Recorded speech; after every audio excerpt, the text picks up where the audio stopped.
Good morning. Welcome back to our family room. I want to share a few thoughts that hopefully will give you some hope. That's the idea here, right?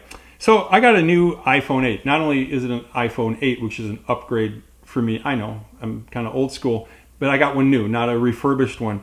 And I love the health app because I walk a lot, or I used to run a lot, bike and elliptical. Hopefully get to do some of those things soon.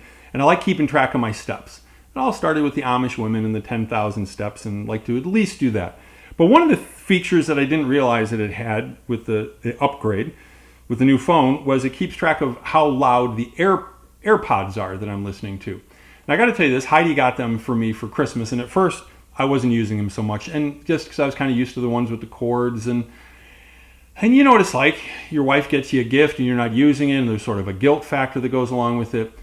And now she might be sorry that she bought them for me. She just might be a little sorry because they're in my ears a lot. And then probably about a month ago, I noticed that on my health app, well, I guess it was about the time I got this phone, it was telling me, basically yelling at me, saying I'm listening to music too loud. Now I found an irony in that the very phone that's playing the music too loud into the AirPods, they're made by the same entity, Apple, they're telling me what you're doing is wrong and it's bad for you. I'm like, but you're enabling me to do it. I don't know. That just struck me as very ironic. So it got me to thinking.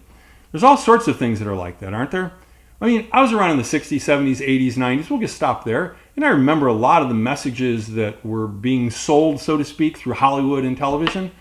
And now it seems like some of those same messages they're condemning people for. There's things like that make you go, that doesn't seem quite right. But you know, in general, just being scolded and told not to do something usually doesn't help. Like, take for instance a wet paint sign. Come on, you know what happens when you see a wet paint sign. You go over to see if it's true. You hope it's not, but if it's wet, then you get it on your hand and somebody might have to repaint something.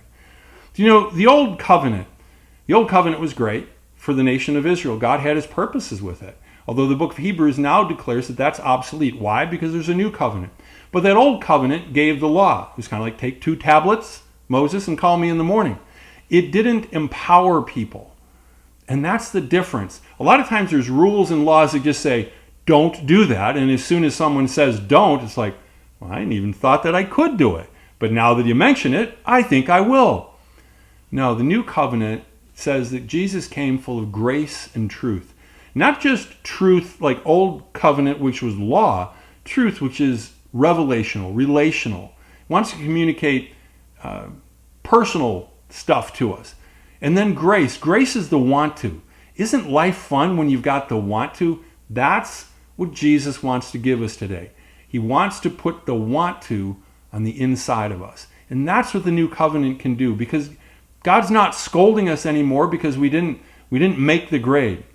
Instead, he's saying, I love you. Be filled with my love and find some way to give it away today. Have a great day.